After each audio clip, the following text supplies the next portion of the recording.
ए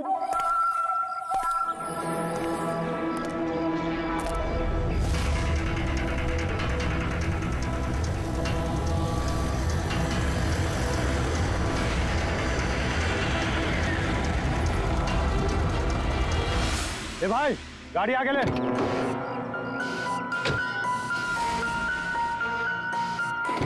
बोला ना तुझसे, गाड़ी आगे ले तो आगे ले। अरे भाई कैसे आगे लूं, गाड़ी खराब हो गई है ना। प्रॉब्लम बाद में देखना, धक्के मार के आगे लो पहले।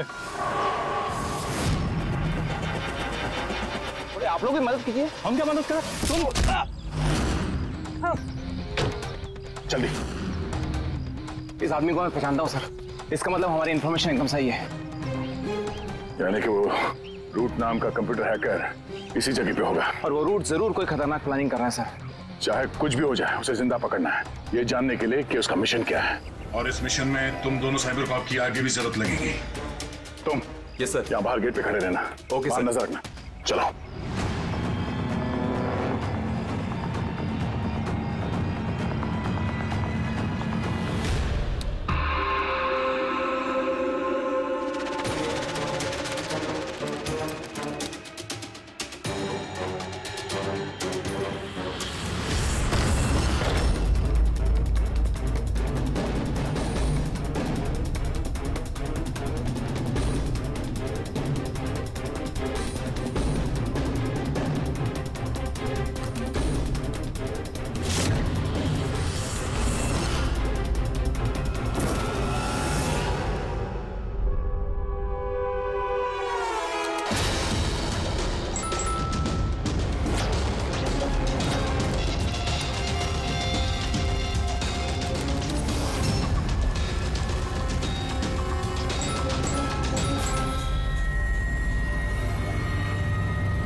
तो कोई नहीं।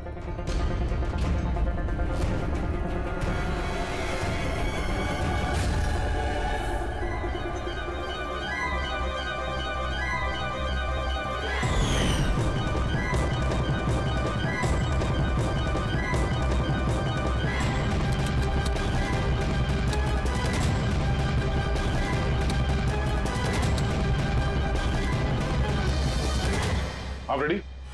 सर सब जगह देख लिया, यहाँ पे कोई नहीं है। खबर तो गलत नहीं हो सकती, यहीं कहीं होना चाहिए। चलो देखते हैं।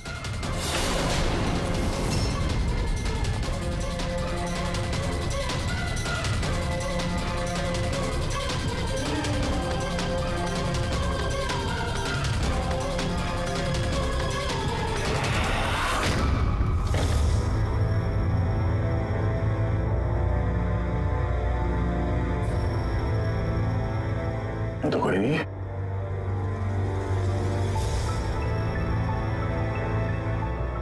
शहर अभी भी गर्म है, लगता है यहाँ पे कोई था अभी। मगर सर एंड मौके पे भाग कैसे निकला? सर हम लोग तो चारों तरफ से बंगले के अंदर घुसे, किसी को बाहर भागते हुए नहीं देखा है। सर हाँ सर ये मॉनिटर देखिए, ये तो घर के आसपास की फुटेज चल रही, कहीं वो हमें देख के भाग तो नहीं गया? हो सकता है, वो ज्यादा दूर नहीं गया होगा। जरा इस जगह को अच्छी तरह से चेक करो, और पूर्वी इस कंप्यूटर को चेक करो, देखो क्या मिलता है। तब तक मैं गेट पे जाके देखता हूँ।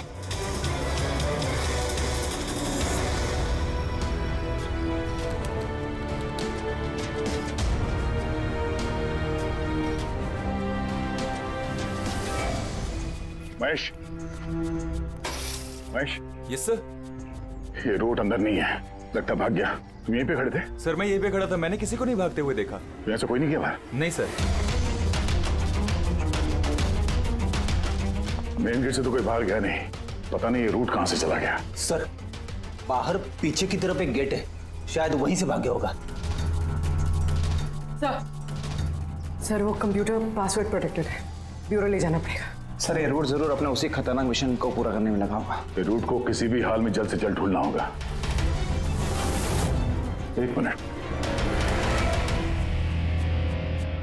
पूरे घर में कहीं भी ये कारपेट नहीं है, और यहाँ पे कारपेट रखा हुआ है, उसके ऊपर ये स्टूल। जरा हटाओ इसे। सर यहाँ पे खुफिया दरवाजा। बड़ी, तुम यही रहो इनके साथ, हम लोग अंदर देखते हैं।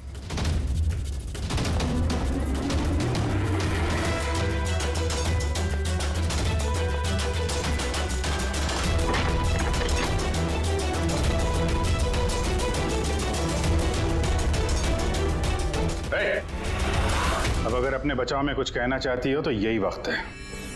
मुझे कुछ नहीं कहना, जो भी कहना मेरा वकील कहेगा। सर हमने इस रूट का कंप्यूटर सिस्टम एक्सेस कर लिया है और इंक्रिप्शन में भी सफल हो गए। कुछ पता चला? हाँ सर इसने पिछले कुछ दिनों में इंटरनेट पे भयानक वीडियोस पोस्ट किए। डार्क वेब पर sir. Actually dark web internet की एक ऐसी काली जगह होती है सर, जहाँ पर हर मुजरिम अपने गैरकानूनी कामों को एक टेक्नोलॉजी की मदद से अंजाम देता है, जैसे हथियारों की तस्करी हो, किडनी की चोरी, या फिर किसी को मारने की सुपारी। सर ऐसा कोई भी काम नहीं है जो इस साइट पर नहीं होता है। समझ में ये बात नहीं आती, जब सब कुछ इतने खुले में होता है, सबको पता है, तो इसे रोकने के लिए हम कुछ करते क्यों नहीं? सर ये इतना आसान नहीं है। एक्चुअली इस साइट पर जाने के लिए आपको एक कंप्यूटर सॉफ्टवेयर की जरूरत होती है, जो चुनिंदा हाई प्रोफाइल मुजरिमों के पास ही होता है। जैसे कि ये रूट। Yes sir. और सर जैसे कि हमें पता है कि इस डार्क वेब पे IP एड्रेस और यूजर ID ये दोनों गुप्त रहते हैं। जरा दिखा कौन सा वीडियो डालें इस रूट ने।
अरे बाप रे, ये तो किसी डरावनी फिल्म का भयानक सीन है।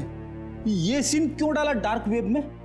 सर ये किसी फिल्म का सीन नहीं है, ये सब असली में हुआ है और किसी हीरोइन के साथ नहीं, बल्कि एक मासूम लड़की के साथ। जहां तक मुझे याद आ रहा है इसे स्नफ फिल्म कहते हैं ना?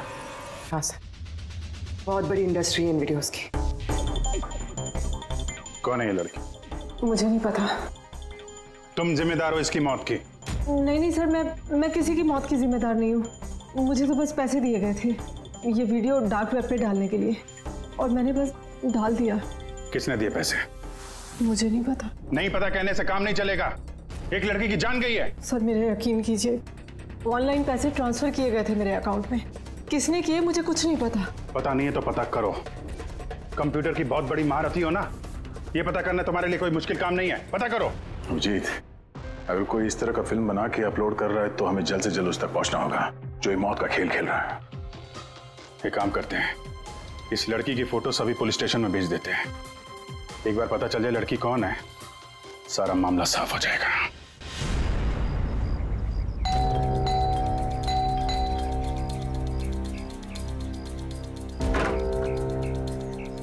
जी कहिए, किससे मिलना है?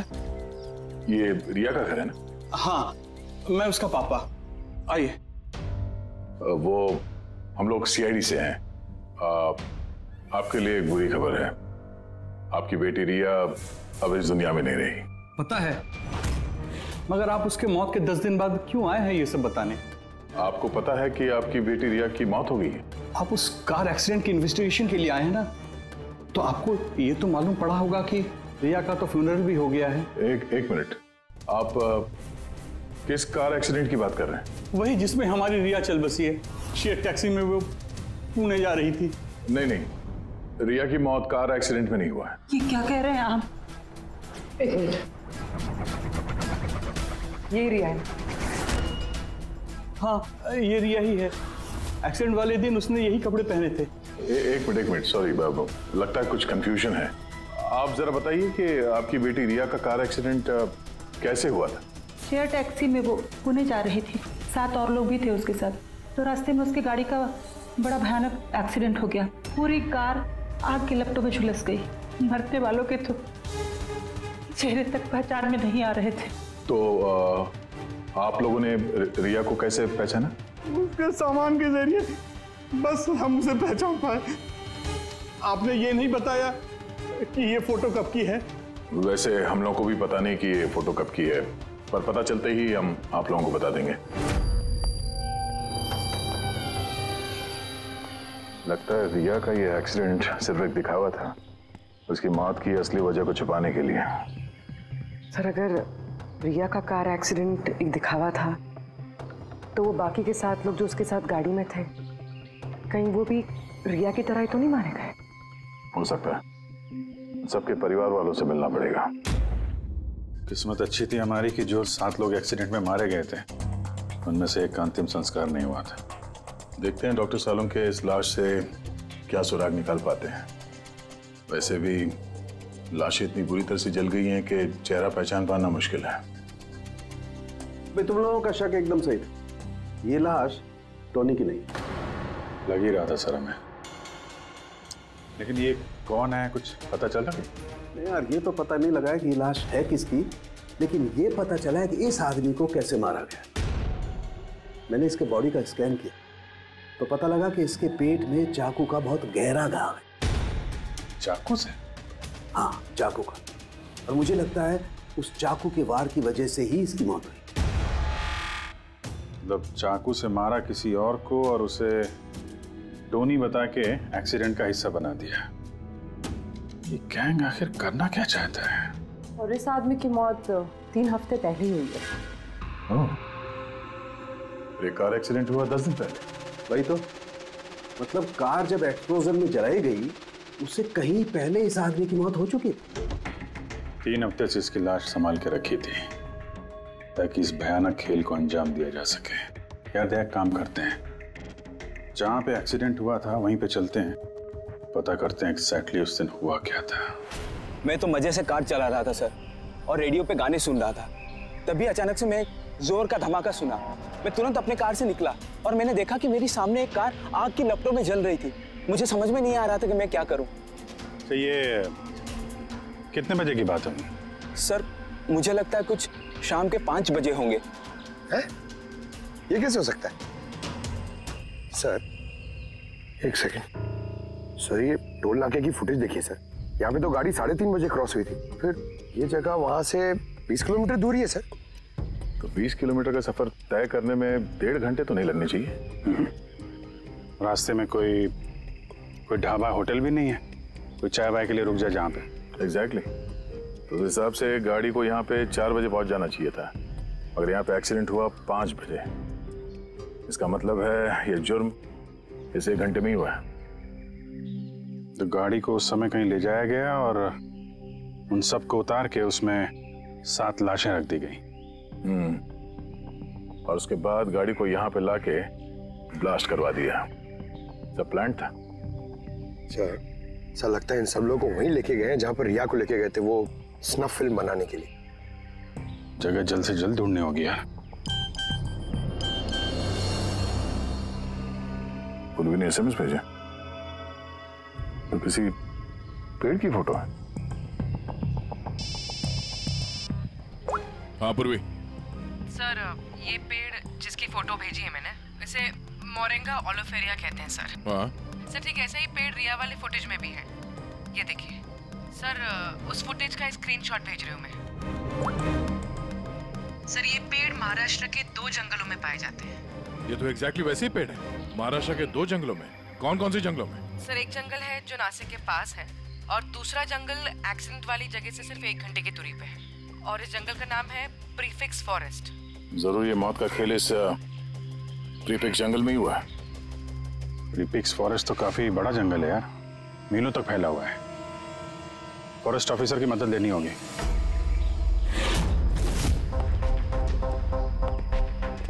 इस जंगल में ये सब हो रहा है, यकीन नहीं होता कि आपकी इंफॉर्मेशन पक्की है ऑफिसर? पक्की नहीं होती तो यहाँ तक आते नहीं हम लोग। आप बताइए, कुछ हाल फिलहाल में ऐसी कोई घटना आप लोगों ने कुछ सुनी हो, कुछ देखी हो, जंगल के अंदर कुछ हुआ हो? बिल्कुल नहीं, और अगर ऐसा कुछ होता तो हम जरूर उस पर ध्यान देते। चलो कोई नहीं, फिर भी अपनी तसल्ली के लिए एक बार हम जंगल देखना चाहेंगे। श्योर। वैसे सर, आप लोग पूरा जंगल देखना चाहेंगे? क्योंकि मीलों तक फैला हुआ है ये, इसमें काफी वक्त लग सकता है। नहीं, हम पूरा जंगल नहीं देखेंगे। हमें जंगल का वो हिस्सा दिखाइए जहाँ पे कोई आता जाता नहीं है, क्योंकि अक्सर सुनसान इलाकों में ही जुर्म पनपता है। Okay officers. विनोद, देखना, इन्हें जंगल के उन इलाकों की दिखाने की जिम्मेदारी आपकी है। ओके? जी सर। Yes sir. सर, एक सेकेंड। सर, ये देखिए सर, ये जंगल का सबसे घना और सुनसान इलाका है। मेरी समझ से हमें यहीं से शुरू करना चाहिए। ठीक है, देखते हैं।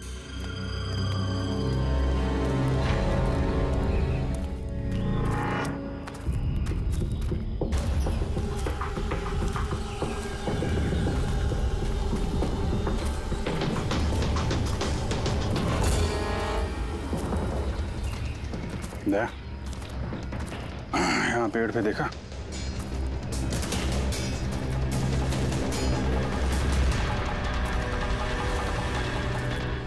छोटा सा कैमरा। मतलब हम लोग सही जगह पे आ गए हैं।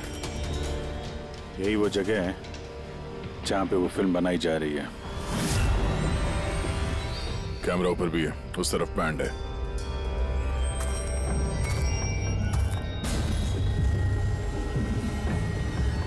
शायद इस कैमरे से कुछ पता चले उनके अड्डे के बारे में। नहीं अभिजीत, ये तो हाई एंड वायरलेस कैमरा है। इसके जरिए पता लगाना मुश्किल है कि इसमें जो स्टोर्ड फुटेज है वो कहाँ से ब्रॉडकास्ट हो रहा होगा, और इस जंगल में पता नहीं और कितने कैमरास हैं। देखते हैं, आगे शायद कोई कैमरा मिल जाए जिससे कुछ पता चले।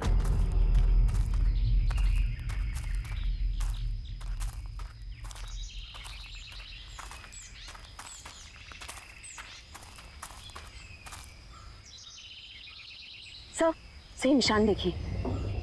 मुझे लगता है हमसे पहले यहाँ कोई आया है। हम लोग सही डायरेक्शन में जा रहे हैं।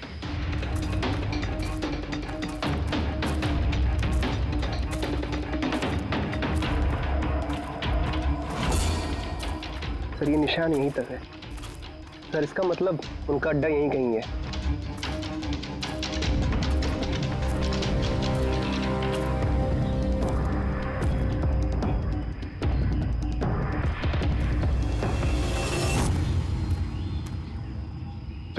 सर जल्दी आइए। एक मिनट सर, एक सेकंड। घबराओ मत, हम लोग CID से हैं। उठो उठो। सर, आप लोग CID से, मुझे बचा लीजिए सर।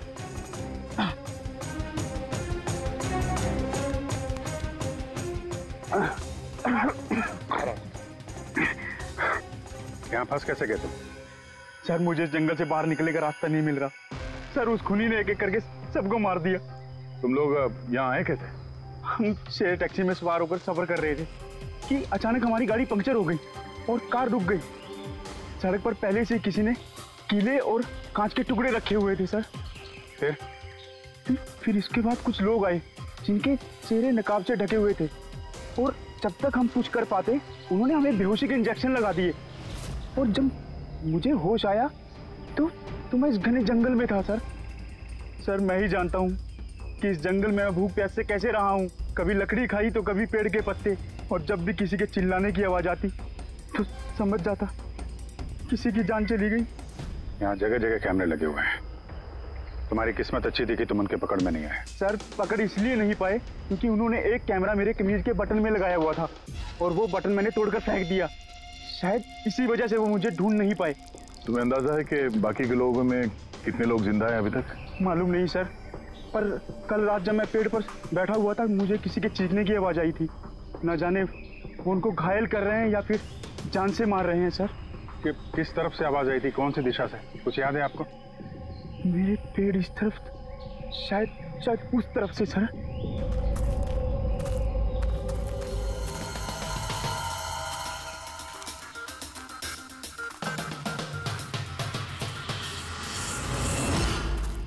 सर खून।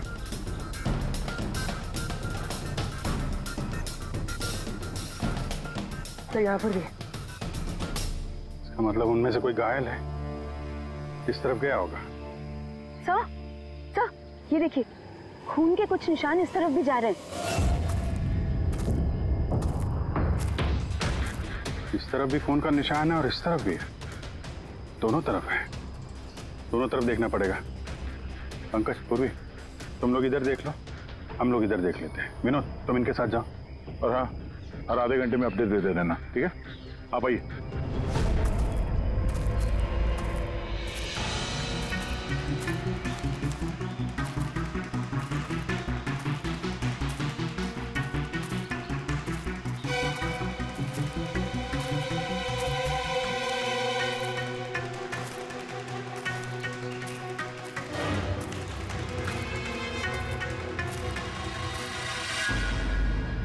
एक मिनट,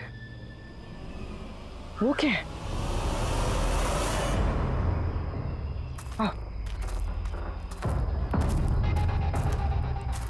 घर? शायद घायल विक्टिम ने यहीं पर पनाह ली हो। जंगल के बीच में घर, मगर नक्शे के हिसाब से तो यहाँ कोई घर नहीं था। हो सकता है ऐसे फिल्म बनाने वालों को ऐसे लोकेशंस की जरूरत पड़ती हो ताकि उन्हें कोई ट्रैक ना कर सके। हो सकता है उस घर में जो घायल आदमी है वही मुजरिम हो सकता है पंकज, और ये भी हो सकता है कि आगे और भी कैमरास लगे हों। होशियार रहना।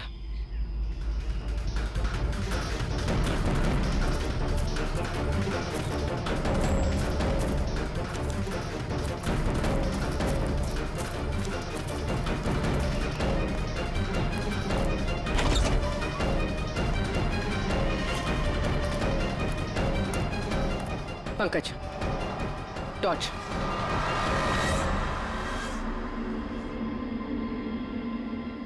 ये घर तो एकदम हिंदी फिल्मों की डरावनी पिक्चरों जैसा।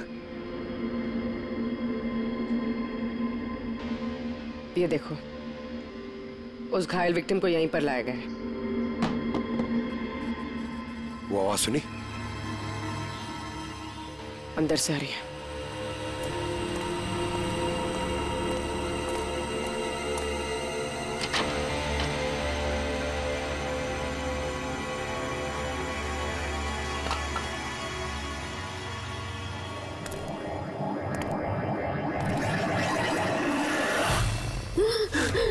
नहीं, छोड़ दो मुझे जाने दो। बाहर आओ। मेरे पास मत आना, मैंने कुछ नहीं किया। देखो, हम लोग सीआईडी से, घबराओ मत। आओ, कुछ नहीं होगा तुम्हें। आजा।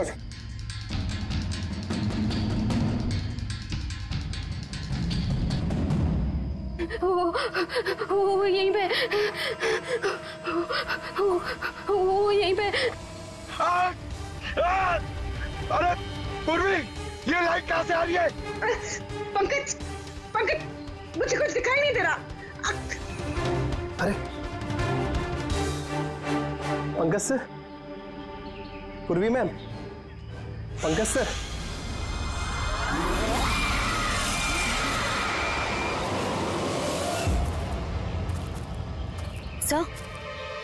खून के निशान तो यहाँ के खत्म हो गए।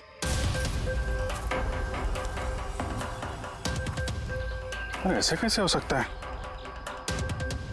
घायल आदमी अगर यहाँ पर आएगा तो यहाँ से अचानक कैसे गायब हो जाएगा?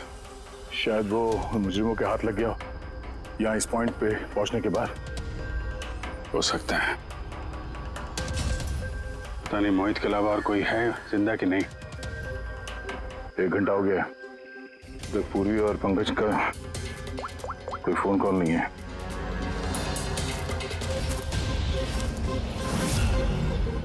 पूरी फोन उठा नहीं रही है। पंकज देखता हूँ। पंकज भी फोन नहीं उठा रहा है। अरे यार किसी मुसीबत में नहीं है दोनों? चलो चल के देखते हैं। चलो। यहाँ पे खून इस तरफ गए थे।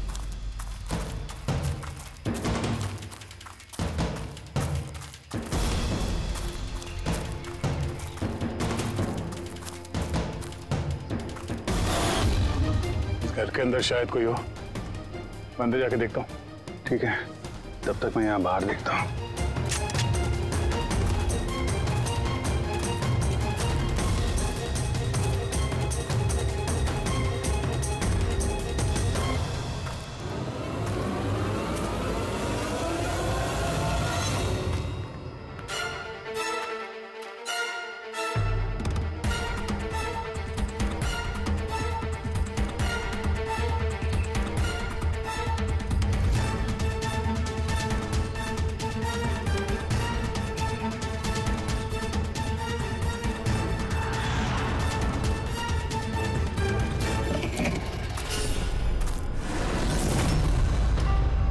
पंकज कब है?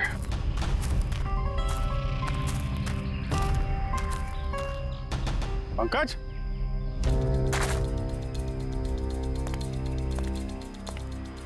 पंकज?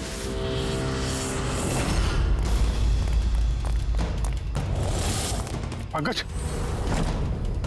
पंकज? पंकज?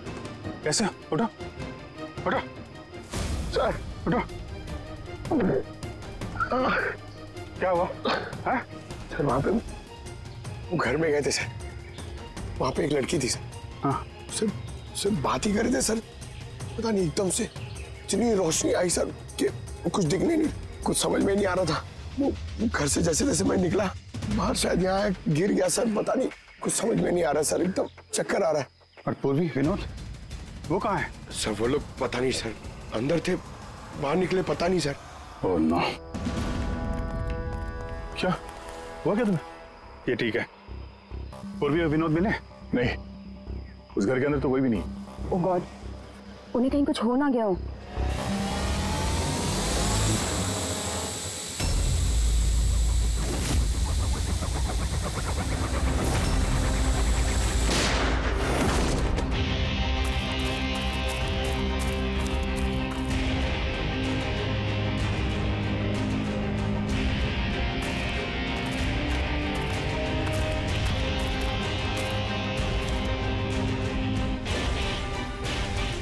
ये सब तो बड़ा मुश्किल होता जा रहा है। हमें वापस जाना होगा। चलो। क्या मतलब? देखो दया, हमें ये नहीं मालूम है कि अपराधियों की तादाद कितनी है, कितने कैमरे लगा रखे हैं यहाँ पे, कितने हथियार हैं उनके पास। ऊपर से हम पे हर वक्त नजर रखे हुए हैं। अभी फिलहाल हम उनसे मुकाबला करने की तैयारी में नहीं है। और पूर्वी उसे यहाँ पे अकेला छोड़ के चले जाएंगे हम? यार दया देखो, पूर्वी उनके चंगुल में फंस चुकी है। हम उसको बचाने जाएंगे तो हम भी नहीं बच पाएंगे। अभिजीत क्या हो क्या गया तुम्हें? कुछ याद है सीआईडी में हमें पहले क्या सिखाया था? यही कि सबसे पहले अपने साथी को पीछे मत छोड़ना, चाहे वो जिंदा हो या मर चुका हो। अरे यार हर लड़ाई रूल बुक के हिसाब से नहीं लड़ी जा सकती। हमें यह भी सिखाया गया था कि प्रेजेंस ऑफ माइंड का इस्तेमाल करना अलग अलग परिस्थितियों में। आई एम सॉरी, तुम्हारे इस थॉट से मैं एग्री नहीं करता। I am sorry. तुम्हें जाना है तुम जा सकते हो, बिना पूर्वी के मैं यहाँ इस जंगल से बाहर नहीं जाने वाला। जिद मत करो दया, हमें यह भी नहीं मालूम है कि पूर्वी जिंदा है कि नहीं। अभिजीत वो एक सीआईडी ऑफिसर है, इतनी आसानी से हार मानने वाली नहीं है। वो बेचारी अकेली लड़ रही होगी उन मुजरिमों से। और अब जब उसे सबसे ज्यादा जरूरत है हमारी। हम पीठ दिखा के भागेंगे यहाँ। ज्यादा जरूरी यह है कि जो लोग उस गिरोह के कैद में नहीं आए हैं उनको बचाया जाए। और तुम्हें पूर्वी की इतनी परवाह है तो जिद मत करो, मेरे साथ चलो। हम लोग अच्छी प्लानिंग बना के वापस आएंगे। चलो। इसे हो क्या गया? सर अभी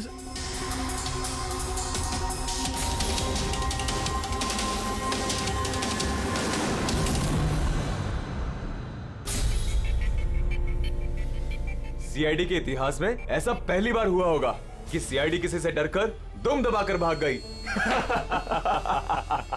हाँ सर, पहुंच गए आप? हाँ बस उसी जंक्शन पे रहिए, हम लोग आते हैं वहां पे। अरे सालुंके सर, आप यहाँ? मैं यहाँ।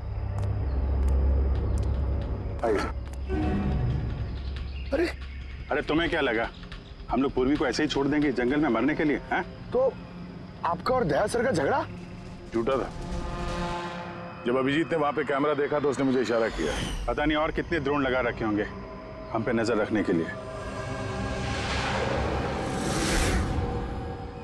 जो आदमी उस कैमरे के जरिए हम पर नजर रखे हुए था उसकी आंखों में धूल झोंकना जरूरी था, इसलिए।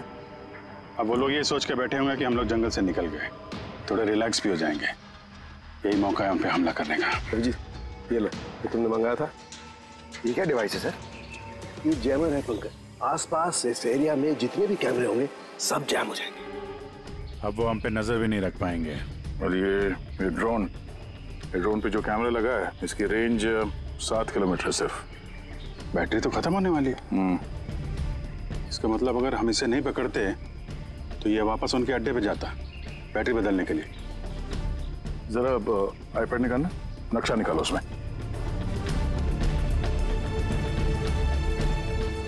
ये वो जगह है जहाँ पे हमें ये ड्रोन मिला था और इसके पास ही वो बंगलो है। लगता है यही होगा मुजरिम का ठिकाना। तो चलते हैं, चल के आजाद कराते हैं पूर्वी और बाकी जो जिंदा बचे हुए लोग हैं उनको। चलो। नहीं सर, आप मेघना और मोहित आप लोग यहीं पे रुकिए, हम लोग देखते हैं।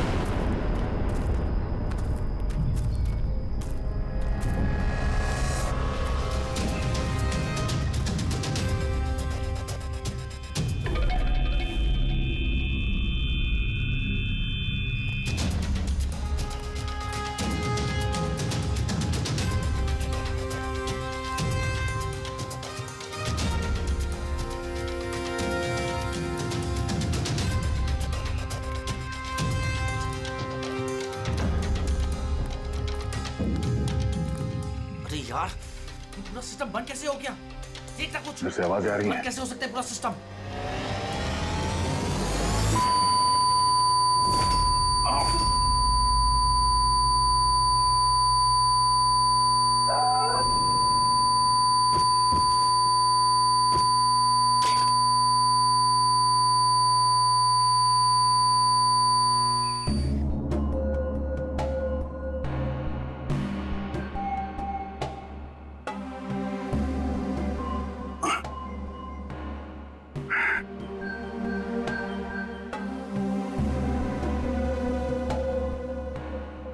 पंकज,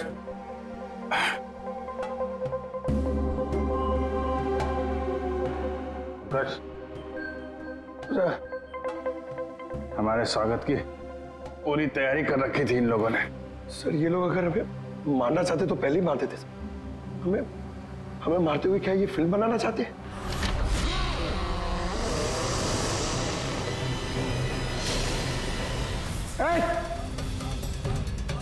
सर्च जाओ, सर्च। मैं हूं पंकज। पूर्वी,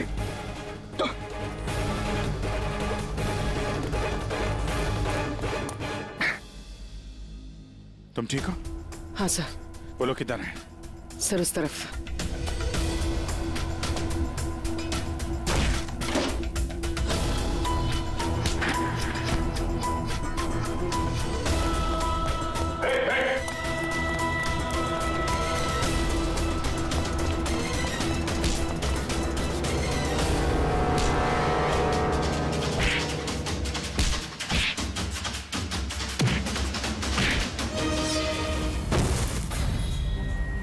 सर चल चल।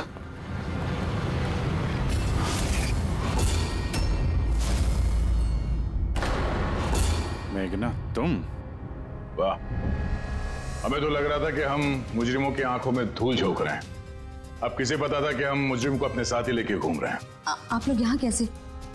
किसने छुड़वाया आप लोगों को? सीआईडी को कैद करना इतना आसान नहीं। मौका देखते ही मैंने वो खिड़की तोड़ी और वहां से बाहर निकल गई।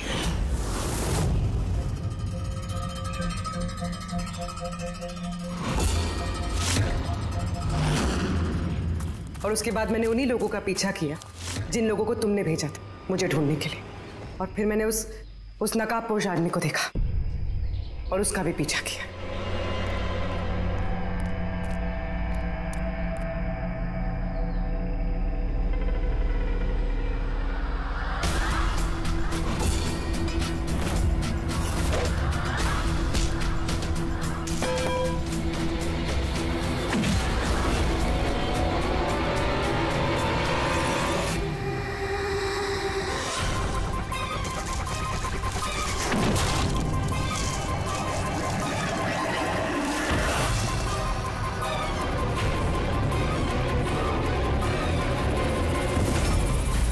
कुछ देर बाद जब मुझे होश आया तो मैंने देखा कि मगर इससे पहले कि मैं बाकी ऑफिसर्स तक पहुंच पाती, तुम्हारी उस सोनिक बूम वाली आवाज ने इन्हें बेहोश कर दिया था। वो तो मेरी किस्मत अच्छी थी कि मैं दूर थी और उस आवाज का मुझ पर कोई असर नहीं हुआ। और फिर मैंने सोचा कि क्यों ना उस नकाब को ही मैं अपना हथियार बना लूं। जिस बेरहमी से तुमने लोगों की जान ली है, तुम तो औरत कहलाने के लायक भी नहीं हो। अब ये बताओ, तुमने ये सब किस लिए किया? ये सब मैंने पैसों के लिए किया है सर। जितने पैसे मुझे इस काम के लिए मिल रहे थे ना, उतना तो मुझे अपनी जॉब में 5 साल में भी नहीं मिलता। और वैसे भी क्या फर्क पड़ता है, रोज इतने लोग मरते हैं, अगर 2-4 और मर गए तो क्या हुआ? तुम्हें शायद मालूम नहीं है कि तुम कितनी बीमार हो। बाकी लोग कहाँ हैं जो तुम्हारे साथ में थे? मैंने किसी को कोई नुकसान नहीं पहुंचाया सर, इतनी भी बुरी नहीं हूं मैं। और वैसे भी मैंने कोई भी खून अपने हाथों से नहीं करा है। मुझे तो एक औरत ने करोड़पति बनने का ऑफर दिया था जो मैंने एक्सेप्ट कर लिया। कौन औरत? बहुत अजीब सा नाम था उसका।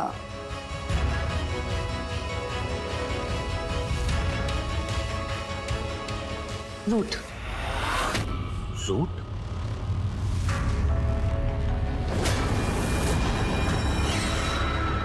तो रूट है सबके पीछे मास्टरमाइंड। अब उसने ऐसा क्यों किया, उसका जवाब तो अब वही देगी।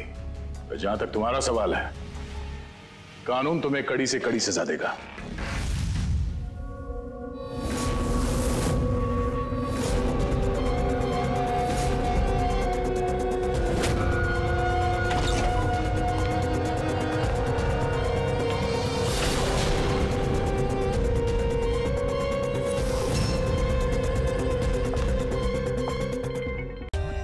For more updates, subscribe to our channel, click the show links and enjoy watching the videos.